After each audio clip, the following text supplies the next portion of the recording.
Assalamualaikum warahmatullahi wabarakatuh. Innal hamdalillah nahmaduhu wa nasta'inuhu wa nastahdihi wa nastaghfiruh. Wa na'udzu billahi min shururi anfusina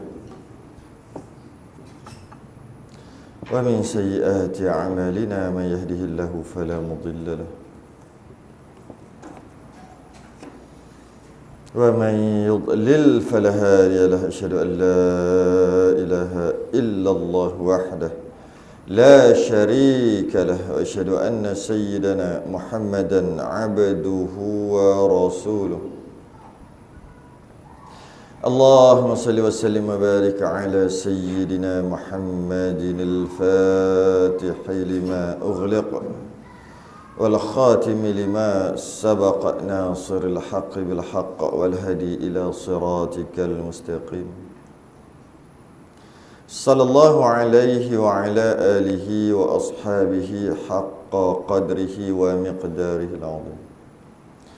اللهم نور بالكتاب وصري وأتلق بلساني اشرح بصدري واستعمل به جسدي بحولك وقوتك فإنه لا حول ولا قوة إلا بك. سبحانك لا علم لنا إلا ما علمتنا إنك أنت العليم الحكيم.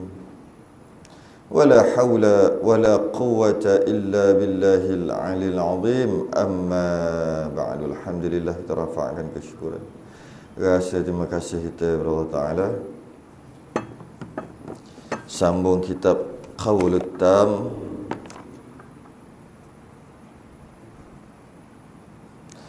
fi ahkam al-ma'mum wal imam.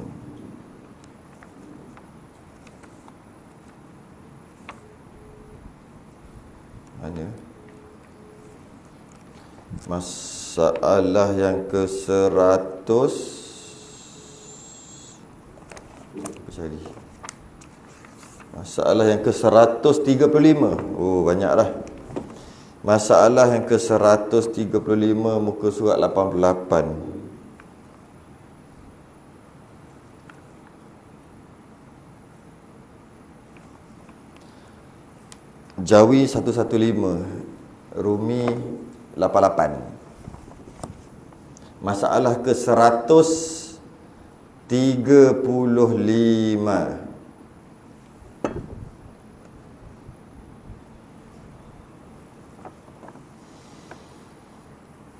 Qala al-musannif rahimahullahu ta'ala wa nafa'ana wa iyyakum bi'ulumihi fid darain. Amin ya rabbal alamin. Masalah ke-135, perkara-perkara yang makruh dilakukan di dalam sujud. Dalam sujud kalau buat perkara ni makruh. Tapi sembahyang masih lagi sah lah kalau dikata makruh sini. Dimakruhkan memegang anak-anak batu. Tengah sujud tu pegang anak batu. Ini kalau dulu lah kan, sembahyang tu bukan atas kapet, atas pasir, tak ada sejadah, maka makruh. Kita kiaskan kalau sekarang ni apa? Nak pegang apa? Kalau sejadah tu ada bulu-bulu dia tu. Gitulah kiasan ni. Masa sujud tu, tangan kena bulu-bulu tu pegang. Makruh. Sekarang nak kias apa lagi? Dimakruhkan memegang anak-anak batu atau apa-apa ketika sujud tu. Rupanya makruh. Satu. Atau meratakan tempat hendak sujud. Pun makruh juga. Masa nak sujud tu, atas sebab-sebab tertentu di depan tu ada apa? Ada sapu. Baru sujud. Masa dah turun tu, sapu, sujud. Sapu tu. Kadang-kadang sapu tu sebab mungkin sembahyang atas daun juga. Macam tu makruh lah. Makruh. Ataupun ada sesuatu lah yang untuk dielakkan. Termasuk juga sapu dahi. Sebab bukan sapu, selak dahi. Sebab ada rambut jatuh. Sapu itu. Makruh. Sapu tempat sujud pun makruh. Walaupun kerana nak membersihkan sesuatu. Sebelum sembahyang lah bersihkan. Kenapa tengah sembahyang nak bersihkan? Makruh. Dan makruh menghembuskan debu-debu di bumi. Apa susah nak buat kias sekarang ni. Masa dia nak sujud tu tengok ada debu, setiup lu. Bau sujud. Sambil-sambil nak sujud tu. Patutnya tiup awal-awal lah sebelum sembahyang. Maksud bersihkan awal-awal. Kalau sekarang apa tiup apa sekarang? Tak tahu nak cakap. Mungkinlah sejadah terlipat. Sejadah cantik, tapi sejadah ni tebal. Kalau sejadah nipis, kan kadang-kadang dia terlipat gitu kan. Biar kan. Tak payah masa nak sujud tu, ambil betulkan balik. Jangan, makruh. Itulah kiasan sekarang. Atau di lantai. Kerana sujud. Kerana nak sujud tadi tu makruh. Dan makruh mengipaskan dirinya dengan kipas di dalam sembahyang. Kipas pun makruh. Bukan kipas ni. Kipas ni. Tengah sembahyang, panah kipas. Tapi kalau kipas macam ni, jadi batal pula. Jadi bukan kipas yang batal lah, kipas yang tidak membatalkan. Mungkin dia 2 kali ke macam mana ke. Kalau kipas yang batalkan, tu memang tak boleh lah. Makruh juga. Makruh juga kipas ketika sembahyang. Ketika sembahyang tu kipas, tu makruh. Atau menyuruh orang lain mengipaskan. Suruh orang lain kipas. Makruh juga.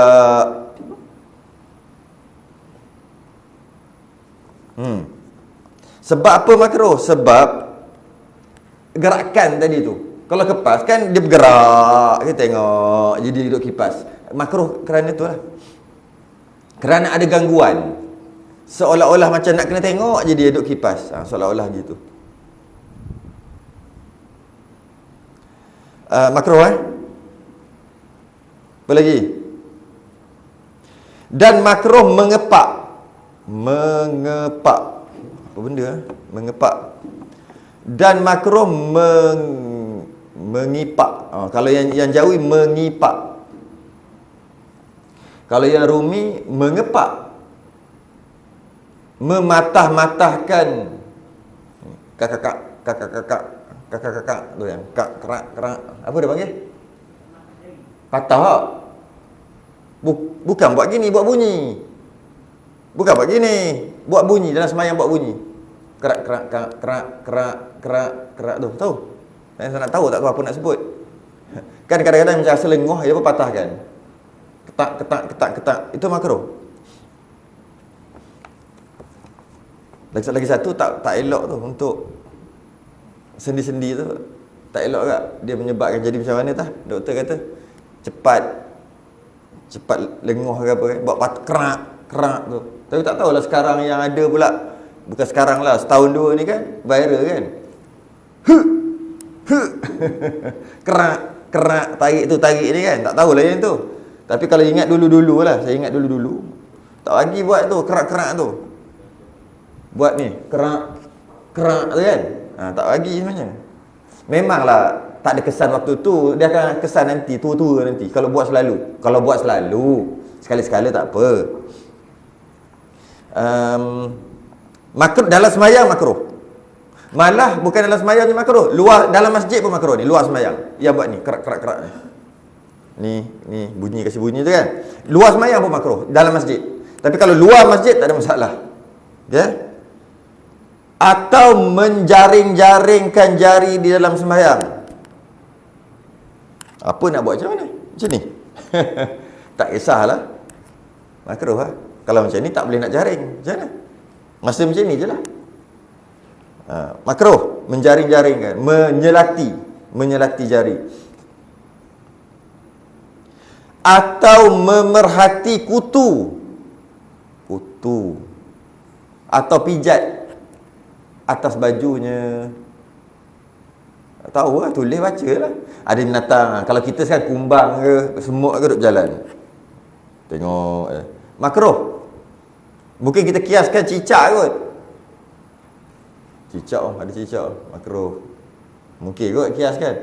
Kutu pijat pula, ada perhati. Kalau ada kat badan, macam mana boleh ada kutu pijat kat baju dia? Zaman dululah ni. Apa-apa binatang lah yang merayap, yang duduk merayap aja. Makruh memerhatikan. Sebab hilanglah sembahyang tu. Kerja dah tengok lah. Dia nak buat apa pula? Nak kanan kiri ke nak kanan kanan? Nak buat apa ni? Nak buat apa ni? Nak naik dah? Nak gigit aku ke ni? Kata pisau. Jadi tak habislah sembahyang tu.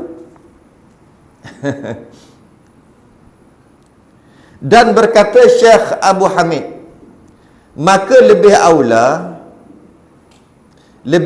lebih utama dibiarkan saja. Biarkan ajalah. Jangan buat apa-apa. Ataupun nyamuk boleh juga. Nampak nyamuk tu, jangan tengok nyamuk tu. Sebab dia mengganggu konsentrasi dalam sembahyang. Sebab tu makruh. Habis tu biarkan aja.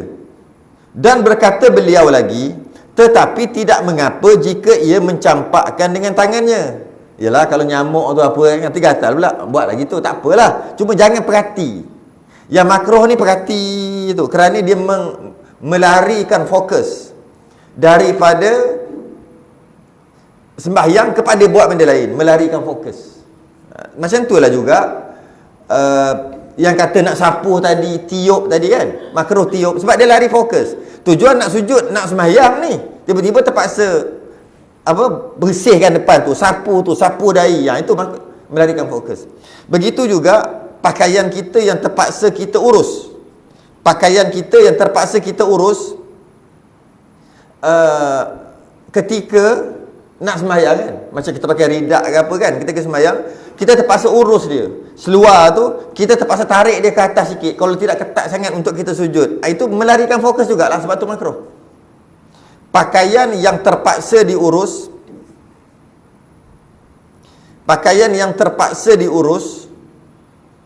ketika sembahyang hukumnya makruh. Kenapa pula makruh? Kerana itulah. Kerana dia melarikan fokus tadi. Makruh kalau kita sembahyang ada gambar-gambar, corak-corak yang di depan kita, di bawah dan di depan, di depan. Makruh kenapa? Samalah juga alasannya, melarikan fokus. Nabi pernah tengok gambar burung dekat langsir. Nabi sembahyang, ni langsir ada burung-burung. Nabi suruh Sayyidatina Aisyah buang. Sebab dia lari fokus lah sembahyang. Jadi Sayyidatina Aisyah kerat-kerat buat sarung bantal. Sebab dia lari fokus. Yang makruh tu kerana melarikan fokus. Samalah juga. Tapi kalau campak tak apa. Sebab takut apa, dia campak lah, tak apa. Atau memegangnya. Atau pegang je binatang tu. Buat apa tak tahulah. Tak apalah. Hingga selesai sembahyang. Sebenarnya pegang pun melari fokus juga. Jangan buat benda macam tu, makruh.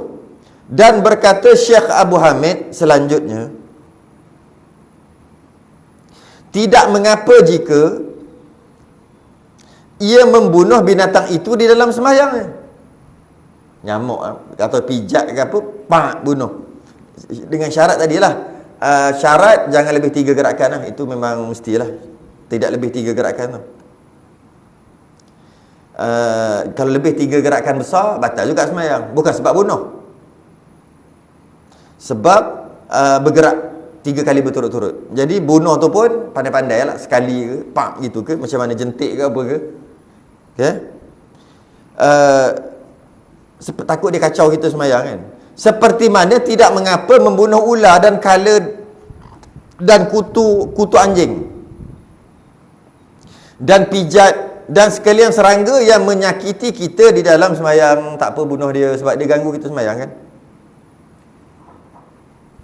Habis. Makruh. Senang kot. 136. Memakai serban dan pakaian putih di dalam sembahyang dan ziarah kubur. Oh, ini cantik, ini bagus. Ini bagus ni. Ini kena tanda ni. Ini jarang-jarang nak jumpa ni. Susah nak cari ni. Disunatkan bagi imam dan lainnya. Imam dan lainnya, imam dan makmum lah, semualah. Disunatkan bagi orang sembahyang. Dia kata imam dan lainnya. Selain pada imam apa lagi? Makmum lagi? Tu je. Kalau bahasa sekarang dia kata disunatkan bagi orang yang sembahyang. Tu orang sekarang cakap. Orang dulu tak cakap gitu. Dia cakap macam mana? Disunatkan bagi imam dan lainnya. Yalah, orang sembahyang lah. Kalau tak imam, makmum. Kalau tak makmum, imam. Mana ada yang lain lagi? Disunatkan bagi orang sembahyang sembahyang dengan memakai serban. Sunat pakai serban. Bila sebut serban ni, secara umumnya letak atas kepala, belit, letak atas bahu. Tu je lah, 3. Letak atas kepala, belit atas kepala, letak atas bahu. Itu dikira serban juga. Sebenarnya letak atas bahu ni panggil ridak kan. Ridak, tapi sebenarnya serban juga. Sunat ialah pakaian yang sunat dibawa dalam sembahyang. Dan memakai sebaik-baik pakaian Nak sembahyang, pakai pakaian yang paling baik. Pakaian yang paling baik, atau bahasa sekarang lah, orang sekarang, pakaian yang paling mahal lah. Sebab yang mahal tu lah yang baik. Ada tak? Mahal tapi tak baik. Mana ada dah mahal. Kalau mahal tak baik, siapa nak beli? Mesti ya baik. Baik itu maksudnya bersih, baru, cantik. Itulah baik. Sebaik-baik pakaian. Ini pakaian nak pergi masjid, pakaian bukan nak pergi masjid lah, pakaian nak sembahyang, sama ada nak pergi masjid ke nak pakai kat rumah. Allah hai. Dia pakai baju pagoda je kalau kat rumah lah. Tapi kalau nak keluar, nak pergi mana? Bandar tak? Bandar ni. Tengok dia pakai macam mana. Allah hai. Ataupun nak pergi kerja, baju gosok, kalau tak gosok tak pakai. Kata kat orang rumah, mana baju tak gosok lagi tu? Tak boleh. Alah, bukannya berkeduk pun, cuma tak gosok lagi, kena gosok. Ni tepi ni, apa dia panggil, side ni tajam ni. Kalau silap-silap kena luka tangan ni. Nak bagi tahu, orang dulu, saya ingat orang dulu masa saya kecil tu, tahun 80-an, tu yang saya ingat lah. Dia bubuh apa benda tah macam kanji kot. Lepas tu dia gosok. Keseluar, yang itu jangan main, Nak pergi kerja punya pasal, pakai uniform, cantik. Ya Allah, hai. Tapi nak sembahyang, ada yang tak pakai baju pun kalau kat rumah. Kalau dekat masjid, baiklah sikit. Tapi masih lagi bukan pakaian terbaik kita. Pakaian terbaik kita simpan dalam lemari lah. Pakai bila-bila ada event besar lah. Nak pergi kenduri kahwin, baru pakai. Sedangkan sembahyang lah, sebenarnya sama juga dengan kenderaan. Bukan pakaian ni, kenderaan yang terbaik. Yang kenderaan kita yang kat rumah yang setengah juta tu, bila bawa? Pergi masjid bawa apa? Kancil tu. Nak buka kat dalam tu tak boleh pintu, kena buka kat luar. Tak boleh. Yang itu lah kita bawa. Yelah, kita bagi alasan kita sebab yelah nak pergi sembahyang je pun. Satu. Yang kedua sebab yelah nak panaskan enjin, itu leceh. Tapi sebenarnya sunat bawa. Sunat. Sebab apa tau? Sebab dia pertama, dia memberi keselesaan kat kita sebelum sampai. Walaupun sekejap, walaupun 2-3 minit, nak sampai-sampai tu peluh dulu. Ataupun kalau nak sampai tu naik motor tu, habis, rosak dah bojeng, rosak dah rambut. Untuk sembahyang. Kena si handsome nak sembahyang ni. Dah rosak dah sebab naik motor je pasal. Tapi kereta mahal-mahal tu. Tapi kalau alasan tak boleh parking tu, alasan kuat lah. Payah lah kalau payah parking. Sebab nak parking kat mana kan? Tapi kalau buat parking ada, kenapa tak bawa? Kenapa? Yang pertama, untuk keselesaan kita. Yang kedua, keselesaan kita, jaga sungguh sementara nak sampai. Yang kedua sebab orang tengok orang lain. Bukan nak menunjuk dekat kereta kita besar, bukan. Nak menunjuk orang yang mari masjid ni kereta besar-besar. Orang yang tak pergi tu tengok, aku pakai Myvi baru, aku baru beli Veza je baru, special edition, dah tak mari masjid. Ni saya nak sebut tak kerti apa, kereta mahal-mahal, BMW, Mercedes, mari kereta 1 juta, mari kereta harga tu boleh mari, aku baru Beza baru. Tak mari dah sebab nak sibuk nak bayar, supaya dia sedar. Satu. Yang kedua, bila tengok orang masjid ni memang lain macam lah, next level lah, maka dia join sekali. Orang kafir tengok, orang Islam lain macam. Itu lah. Ini tidak, tengok orang Islam, Allah sesak belaka. Tapi bukan sebab sesak. Sebenarnya ada, tapi nampak gitu. Pakai baju buruk-buruk, pakai kenderaan janji boleh berjalan. Kadang-kadang nak start tu tak boleh, bateri weak, kena tolak dulu. Kawan-kawan jemaah tolak. Brrr. Maksudnya dia jatuh standard. Sedangkan dia ada je, tapi sebab tu bawa. Satu je lah. Kecuali masalah keselamatan kat kenderaan tu, tak apalah tak bawa. Yang kedua, masalah parking. Tak apalah tak bawa. Ni datang parking depan rumah orang. Orang pula, ni orang surau masjid ni. Tak reti, aku nak keluar pun tak boleh. Jadi rosak pula. Jadi kalau bab parking, bab keselamatan tak apalah. Tapi kalau bab parking banyak, kenapa tak bawa yang mahal tu? Bawa yang mahal tu. Bila lagi nak bawa? Pergi kerja dah naik motor lah. Jam katanya. Bila nak bawa tu? Balik kampung lah. Tunjuk kat orang kampung buat apa. Patut bawa. Begitu juga pakaian-pakaian yang terbaik. Bawa. Biar orang datang, ya Allah. Apa? Hebat-hebatlah orang mari surau masjid ni. Biar macam tu. Kerana belum lagi. Sebaik-baik pakaian yang afdalnya ialah yang berwarna putih.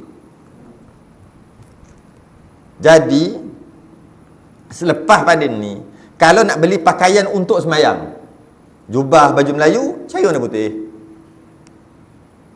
Sebab itulah pakaian yang paling afdal dalam sembahyang. Ni nak bawa pergi masjid surau ni.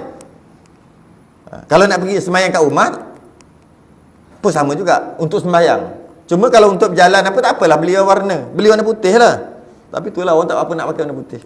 Saya tak pakai putih, tapi saya tak pakai putih bukan sebab tak ada putih. Orang bagi. Berlambak tu orang bagi. Ridak dekat 100 helai ada. Oh, semua orang bagi. Beli tak ada langsung. Kita pergi Mekah, tak beli baju, jubah.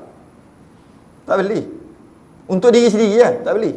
Selain tak beli. Apa berlambak lagi, tak pakai lagi tu, orang bagi. Kalau tak pakai, orang pun mesej, Ustaz sampai hati, saya dah bagi, saya rasa seminggu dah saya bagi. Ustaz tak pakai pun. Sebab dia tengok live. Bagi kok post bagi. Ridak. Kita nak ikut turn lah kau bagi. Ada lagi 9 lagi nak lalu, 10 lagi nak lalu baru sampai dia punya. Mesej dah sebulan dah tak pakai lagi. Kita bertukar. Tu orang bagi. Baju, jubah orang bagi. Jadi terpaksa pakai lah. Tapi kalau beli, saya akan beli yang putih. Tak beli yang lain. Warna putih. Sebab pahala free. Pakai pakaian lain pun dapat pahala free juga. Pakai pakaian lain pun sah juga. Pakai warna putih dapat tambahan. Kalau pakai bukan putih, dapatlah pahala semayang tu. Pakai putih dapat tambah 2-3 markah. Macam tu je. Sama je pakai. Jadi tapi alasan kuat juga apa dia? Senang kotor. Bila senang kotor, memang nampak tak comel lah. Alasan boleh bagi alasan. Tapi putih semayang. Kerana berdasarkan sabda Nabi SAW.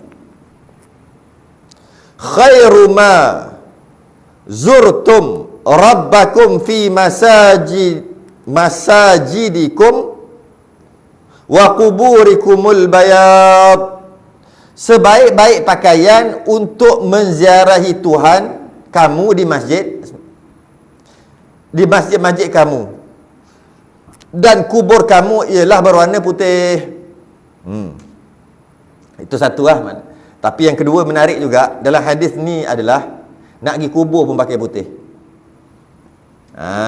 Sebab apa Nabi pakai putih? Sebab orang kafir pakai hitam. Nabi tak suka ikut orang kafir walaupun tak salah. Orang kafir dia puasa pada hari Sabtu.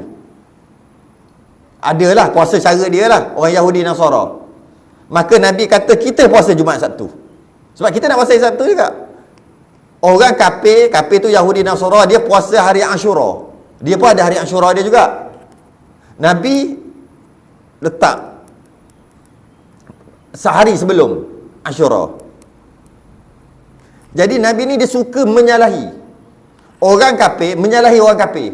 Kafir khususnya Yahudi Nasara, Majusi. Nabi suka menyalahi, tak nak sama. Walaupun tak berdosa. Kalau yang berdosa memang tak buat lah. Yang haram. Yang tak haram pun Nabi tak nak sama. Sebab tu orang dulu tak pakai dengan sudu, gerpu.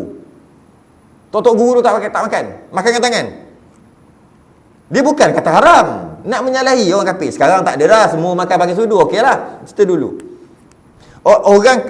Orang Yahudi Nasara, dia simpan orang Nasara, orang Kristian. Dia simpan misai, cukur janggut. Nabi terbalik, simpan janggut, cukur misai. Yang penting tak nak sama dengan orang kafir. Itu sikap Nabi. Tak nak sama dengan orang kafir, yang mana kalau sama pun tak berdosa. Tu. Nabi tetap tak nak juga. Antaranya orang kafir pergi ke kubur pakai baju hitam. Nabi pakai baju putih. Tak nak ikut. Tapi tengok kita sekarang apa.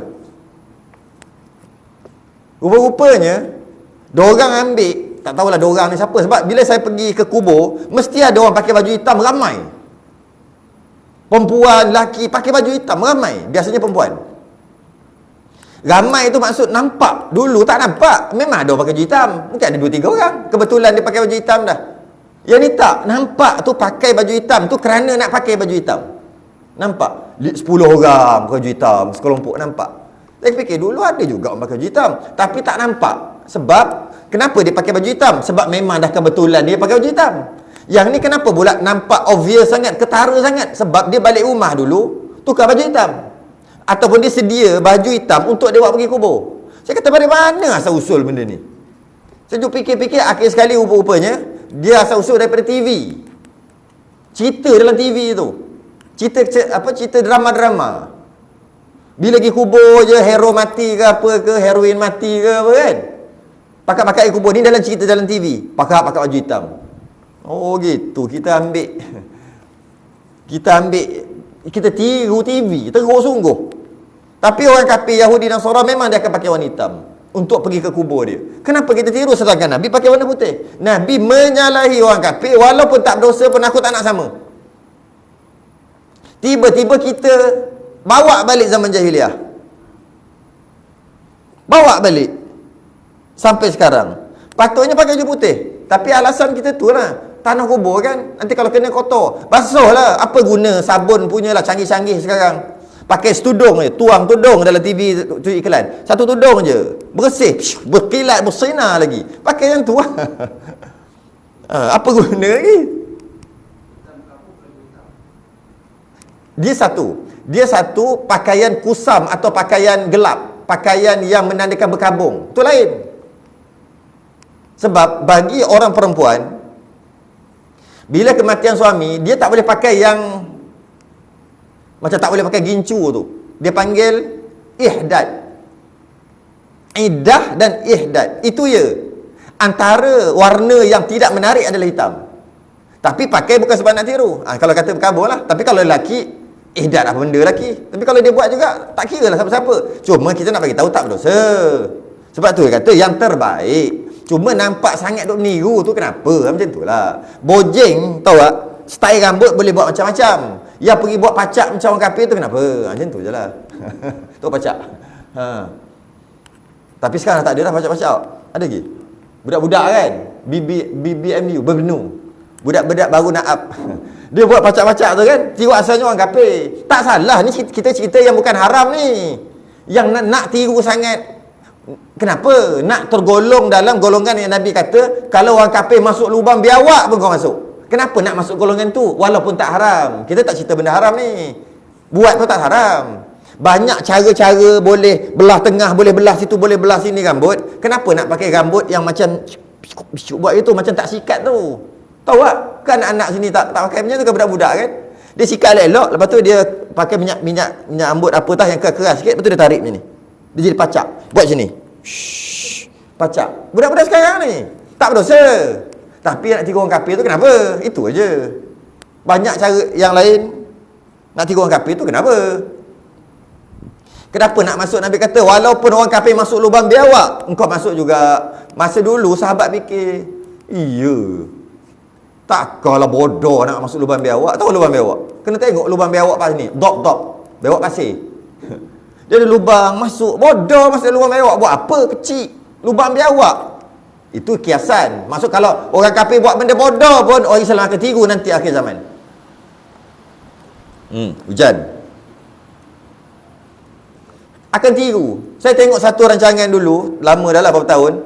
Rancangan orang putih. Apa? Faktor-faktor tu. Pegang binatang itulah, makan pelik-pelik, nak termutah tu, apa benda tu? Faktor-faktor tu. Benda tak mengapu terjun benda yang berbahaya. Buat benda-benda pelik. Buat sesuatu untuk masuk Book of Record. Jenis apa? Itu rupa-rupanya arak tu. Syarikat arak, Book of Record. Buat apa sibuk nak kejar benda tu? Kek terpanjang. Apa? Roti canai terbesar. Besar rumah roti canai dia. Masuk apa? Book of Record. Saya tak ingat depan tu apa. Guinness Book of Record. Tak sebut tak kerti. Sebab nak apa? Nak apa ni? Nak apa sebenarnya ni? Tiga orang kafir. Tiga orang kafir. Pakaian tiga orang kafir, fashion tiga orang kafir. Semua tiga orang kafir. Sedangkan Nabi menyalahi. Tengok, pakai baju hitam pun Nabi tak pakai. Nabi pakai baju putih. Biar salah. Biar menyalahi. Bersungguh pakai baju putih. Tapi kalau alang-alang masa pergi ke kematian tu dah pakai baju hitam, dah macam mana dah terpakai baju hitam, tetap teruslah, tak payahlah balik tukar baju putih. Janganlah tebak balik pakai baju putih pula. Yang tak naknya, elok-elok pakai baju lain, tiba-tiba balik rumah tukar baju hitam. Kejap-kejap aku nak balik, kejap-kejap. Rupanya tukar baju. Itu yang kita tak mahu. Kenapa bersungguh sangat tiga orang kafir? Tak salah ni yang tak berdosa je. Yang berdosa memang tak boleh tiru orang kafir. Tapi tak boleh tiru bukan sebab apa? Sebab berdosa. Itu lain. Allah, hai. Itulah kita.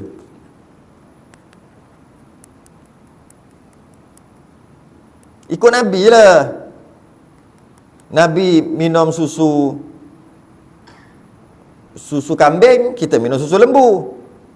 Tapi benda tak berdosa. Tapi itulah yang nak tiru sangat orang kafir tu. Kenapa? Lembu berlambak dekat negara orang kafir, sebab dia sesuai bela lembu tenusu ni, yang tompok-tompok tai unta tu kan, ada apa? Lembu tu lah. Lembu lepas tu ada tompok-tompok tu kan. Tu lembu power susu dia tu. Kat Australia, negara orang kafir lah.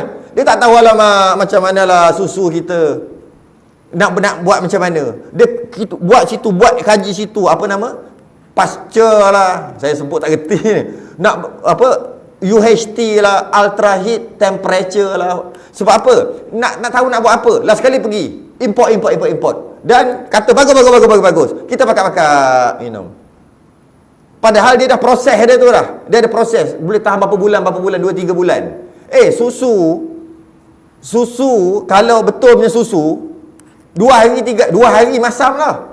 Tiba-tiba boleh jadi 2 bulan macam mana? Mesti ada benda lah. Benda tu lah. Kita pun susu boleh fresh apa 3 bulan expired dah. Sebab apa? Banyak sangat susu dia buat lah. Buatlah sesuatu. Jadi kita bagus minum. Kita pun makan minum susu tu. Padahal minumlah susu, tengok sakit perut. Bukan sakit perut. Apa laktosa dalam perut tu saya nak sebut kan. Nanti kan salah pula. Ada masalah lah kita. Nabi minum susu kambing, kita minum yang lain lah. Kita ni tak ikut Nabi, tak mau. Tak mau ikut Nabi kita ni.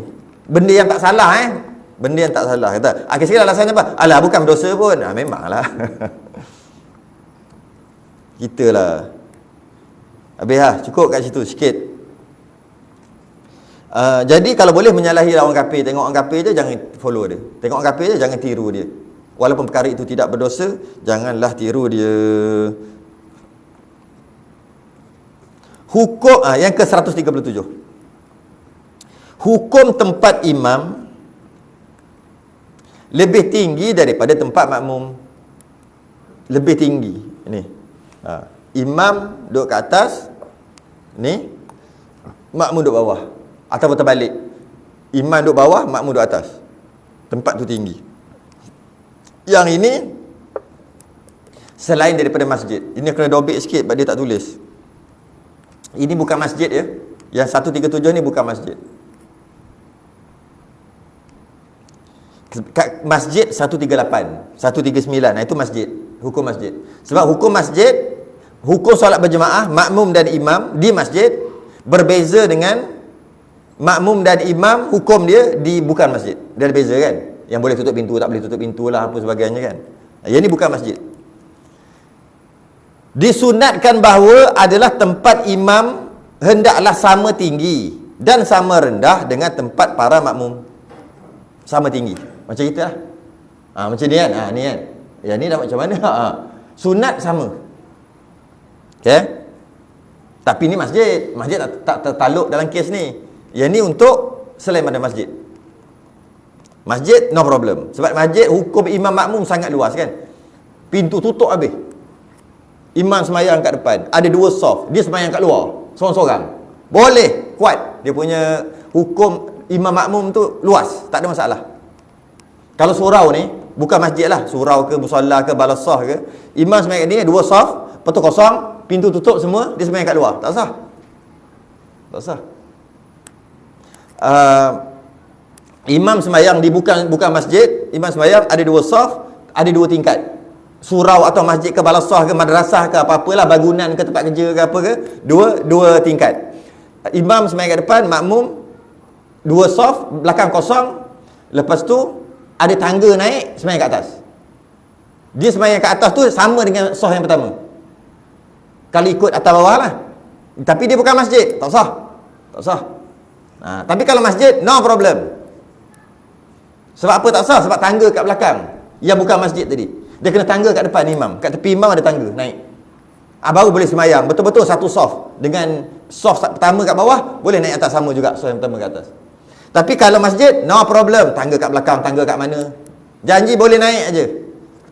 Ada tangga tapi ada pintu dan pintu tertutup. Tak ada masalah. Maksudnya dalam masalah imam makmum, dalam masalah solat berjemaah, luas. Begitu juga tutup pintu, tak ada masalah. Yang ini apa? Yang ini bukan masjid, maka dia sempit hukum imam makmum, kedudukan imam makmum. Sunat sama tinggi, sama rendah imam dan makmum. Sama rendah dengan tempat para makmum, sama. Sekata. Dan makruh hukumnya jika tempat imam itu lebih tinggi daripada tempat para makmum. Makruh. Makruh ni apa? Bukan masjid. Kalau masjid tak ada masalah. Ya?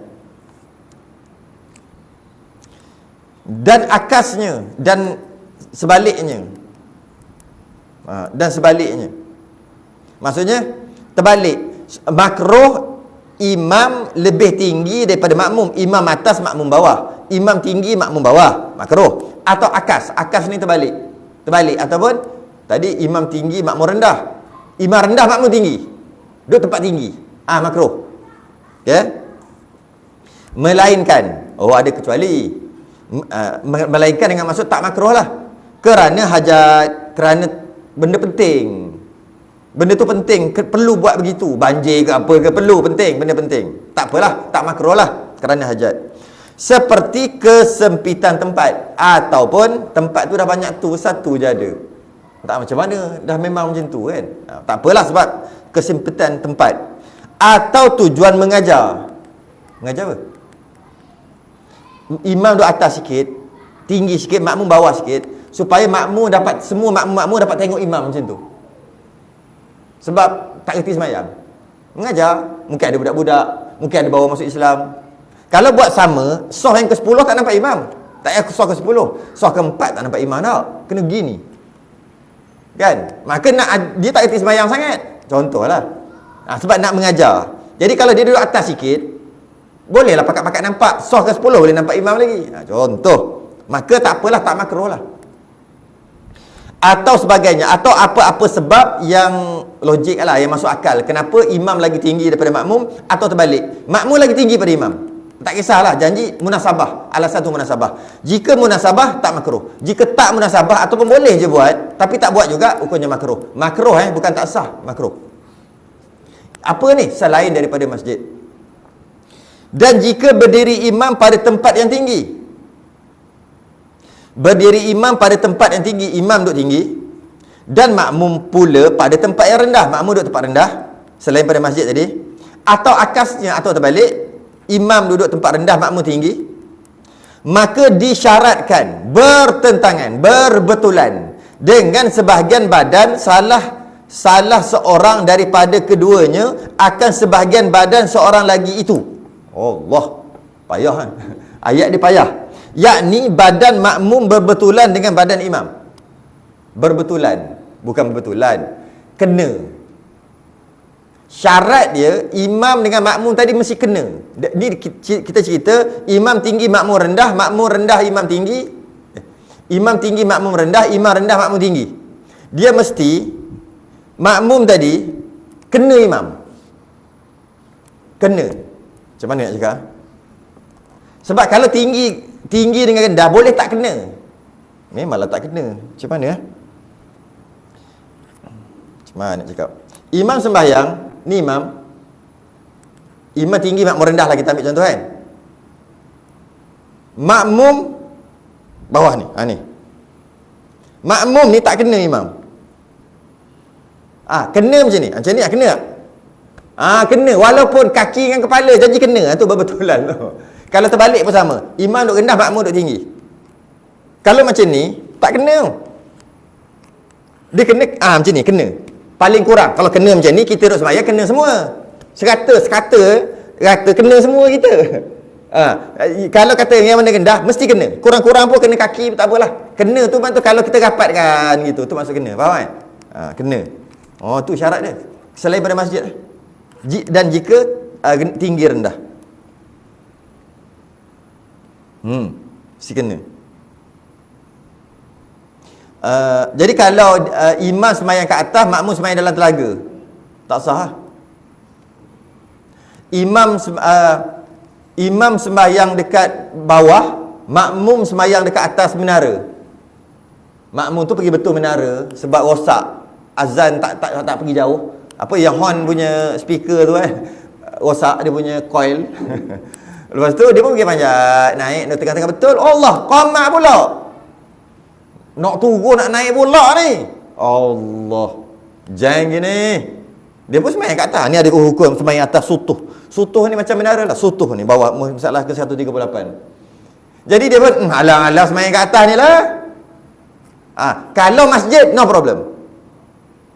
Kalau sutuh tu ataupun menara tadi tu duduk dalam masjid juga. Duduk dalam masjid macam Masjidil Haram, no problem. Tapi kalau menara tu duduk luar, problem. Duduk luar masjid, berpisah daripada masjid. Kadang-kadang kan ada menara berpisah dari masjid. Jadi yang ini bukan cerita masjid. Ini cerita bukan masjid lah, surau lah ataupun apa-apa. Alang-alang sembahyang atas ni lah, tak usah. Ataupun dia gali telaga. Masjid surau tu selalu tak ada air. Dia gali telaga. Duduk dalam telaga, tiba-tiba bunyi, qomat dah. Allah. Nak naik, lepas tu nak turun balik, sembahyang dalam telaga ni je lah. Tak boleh. Tapi kalau masjid, dalam masjid dia gali telaga tu tak ada masalah. Boleh. Tinggi mana atau rendah mana pun tak ada masalah. Ini bukan masjid. Jadi mesti syaratnya mesti kena. Sebab tinggi rendah kan, mesti kena ke imam. Kalau berjalan pop kena. Kalau macam tu juga imam rendah makmum tinggi mesti kena. Kena kaki sikit pun tak apa, sebahagian. Mesti kena. Yang kena tu atas bawah je, bukan kiri kanan. Kalau kiri kanan macam mana sebenarnya sini dah tak kena dah. Atas bawah. Sebab dia membincangkan tentang tak sama rata di antara imam dengan makmum. Maka mesti kena tu. Okey? Kena. Itu maksudnya berbetulan. Dengan syarat, ada syarat lagi. Orang yang badan sederhana asal kejadian. Dia kata pula, orang ni ada tinggi, ada rendah, ada gemuk, ada kurus. Kalau kata yang kena ni, ada orang kalau dia sembahyang kat sini kena. Sebab dia tinggi. Kawan dia sebelah rendah, tak kena. Kawan dia sah ke macam mana? Kawan dia tak sah, dia sah ke macam mana? Kan tak sama tinggi. Adakah kawan dia ni yang rendah perlu naik atas sesuatu supaya tinggi? Supaya bagi kena dengan kaki imam tu? Kawan dia ni tak payah, aku tinggi. Contoh dia 4 kaki setengah. Kawan dia 6 kaki. Kawan dia kena. Ngam-ngam kena kepala dengan kaki. Dia tak kena lah. Adakah dia tidak sah? Dia nak bagi tahu, nak cerita ni. Kalau logiknya tak sah lah kan, sebab dia mesti kena. Tidak. Bukan maksud tu. Bukan maksud tu. Habis tu, mana tadi? Hilang lah. Okay.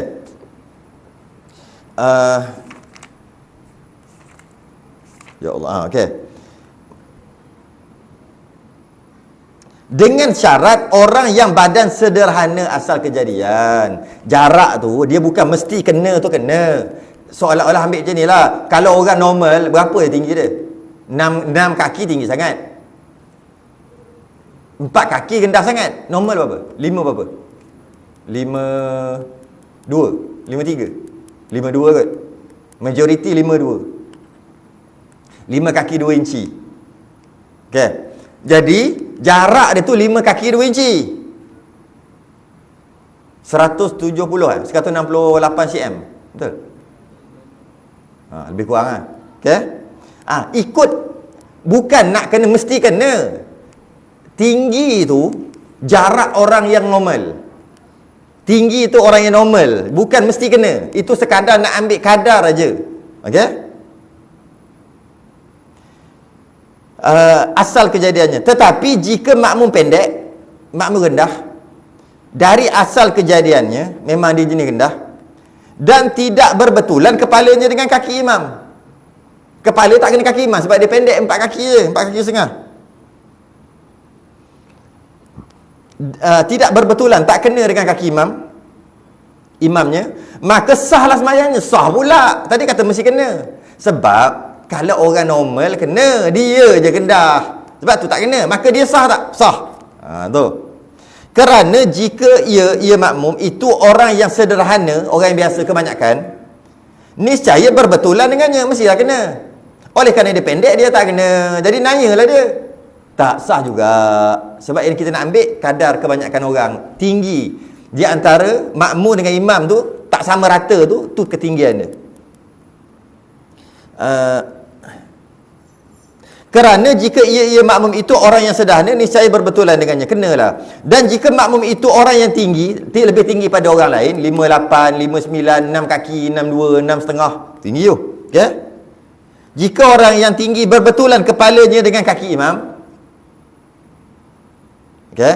Jika orang tu dia tinggi, kenalah yang tadi rendah. Jika makmum tu rendah, tapi ikut orang normal, kena dah kaki imam. Memang kena berbetulan. Tapi kalau sebab dia rendah, tak kenalah. Maka dia sah. Macam mana kalau orang tinggi? Tinggi daripada uruf, tinggi daripada kebiasaan. Jika makmum itu orang yang tinggi, berbetulan kepalanya dengan kaki imamnya. Kalau dia tu tinggi pula, yang tadi rendah, dia tinggi pula, terlebih tinggi, kenalah kepala dengan imam. Sepatutnya sah lah kan, yang tadi kan. Tapi kena tu sebab tingginya lebih pada orang. Dan jika orang yang sederhana, kalau ikut uruf, niscaya tidak berbetulan kepalanya dengan kaki imam, tak kena. Sebab orang biasa 5'2", dia 6 kaki, dia kenalah. Dia kenalah dengan imam sebab dia 6. Tapi kalau orang biasa tak kena. Orang biasa tu maksud normal, tak kena. Maka tidaklah sah sembahyangnya, tak sah sembahyang. Tak sah sembahyang. Jadi kita dapat faham, tinggi rendah imam makmum yang di bukan masjid, di tempat bukan masjid, tinggi rendah imam dengan makmum di tempat bukan masjid, jarak di antara kaki imam dengan makmum atau terbalik, kaki makmum dengan imam, kalau makmum tu tinggi, mesti kena. Maksud kena tu bukan kena jarak orang biasa, jarak orang sederhana, orang normal. Inilah perbahasan mazhab Syafi'i. Mesti ada kadar tu kan. Macam kita mengaji muwafiq masbuk tu kan. Kadar bacaan Fatihah yang pertengahan. Dia ada istilah tu. Bukan suruh baca untuk jadi muwafiq masbuk tu, kan. Kadar, ambil kadar. Ini kadar saja. Kadar betul. Ni pun kadar juga. Iaitu kadar tu. Jadi kalau kita kat Malaysia, kita boleh kata imam dan makmum di bukan masjid tak boleh tinggi, makmum tak boleh tinggi daripada imam, maksud duduk tinggi lebih 5 kaki 2 inci. Bolehlah kata gitu. Dan imam tak boleh lebih tinggi daripada makmum, makmum duduk rendah pula tak boleh 5 kaki 2 inci jaraknya tinggi bawah tu. Dia berbeza dengan makmum duduk tinggi pada imam, tinggi lagi bapok, tak kena langsung. Tapi dia bukan satu floor dengan imam, dia floor lain. Itu tak apa. Kau surau-surau dulu kan. Kan 2 tingkat surau papan dulu. makmum ada duduk atas, ada duduk bawah. Itu floor lain-lain. Bila dia floor lain-lain, dia ada tangga naik. Dia bukan yang kita cerita ni yang sama, yang sama, yang sama tiba-tiba makmum duduk ni. Yang sama. Kalau floor lain-lain, dia ada syarat lain pula. Iaitu tangga dia mesti ada tangga. Kalau main kena panjat-panjat tak boleh. Naik atas kena panjat, tak boleh. Dia kena ada tangga yang pertama. Dan tangga tu tak boleh duduk belakang, dia kena duduk kat depan. Depan dekat imam tu. Tak kisahlah belah sana imam ke belah sini imam, dia mesti ada tangga. Macam tu juga di surau, jika ada hadangan macam ni, perempuan sembahyang belah sana, ada dinding dan ada pintu. Kalau masjid tak ada masalah, buat macam mana pun, tutup buka tak ada masalah, batu kayu tak ada masalah. Tapi kalau surau yang buat macam ni, yang bukan masjid, buat sebelah-sebelah macam ni, mesti kena ada pintu, dan pintu tu mesti buka, dan pintu tu mesti ada kat depan, dekat imam tu. Macam ni, mesti macam ni. Tapi ni masjid, tak ada masalah duduk kat mana-mana pintu. Tu saya perasan juga, ada surau yang pintu dia duduk tengah atau duduk belakang, pintu perempuan. Ada pintu nampak, sebelah perempuan masuk ke belakang, keluar, tak sah, tak boleh. Tak boleh. Dia mesti di depan. Sama ada tangga ataupun pintu mesti duduk depan. Jika bukan masjid. Kalau masjid tak ada masalah. Dan pintu tu bukan kena duduk depan, malah mesti dibuka. Tak boleh tutup. Tapi kalau masjid boleh tutup, kunci mangga pun boleh. Yang tak boleh paku atau simen, teri, itu je tak boleh. Jika ada pintu, paku. Barulah tak boleh. Dalam masjid. Tapi surau ataupun selain pada tu, hati-hati, musalla ke apa-apalah, hati-hati. Apa dah? Stop lah. Habis. Sekarang lepas ni kita akan cerita makmum duduk atas, makmum duduk bawah juga macam tadi, tapi di masjid. Tapi sebenarnya saya dah sebut dah tadi, boleh. Tu 138, 139, sama tu. 140. 141. 141 berhubung masjid dengan masjid. Dia asing-asing tapi ada berhubung. Masjid apa saya lupa dah. Masjid tu asal satu, lepas tu dia buat satu lagi kat sini, lepas tu dia hubung. Dia jalan, dia buat jalan macam berhubung. Macam mana dua masjid boleh hubung ke tidak? Itu dia akan 141. Wallahu alam. 7.30 dah. Kita tangguh dulu masalah 138. Masalah 138. Hukum sembahyang makmum atas sutuh masjid, imam di bawahnya. Kita sudah ingat tasbih kafarah dan suratul subhanakallahumma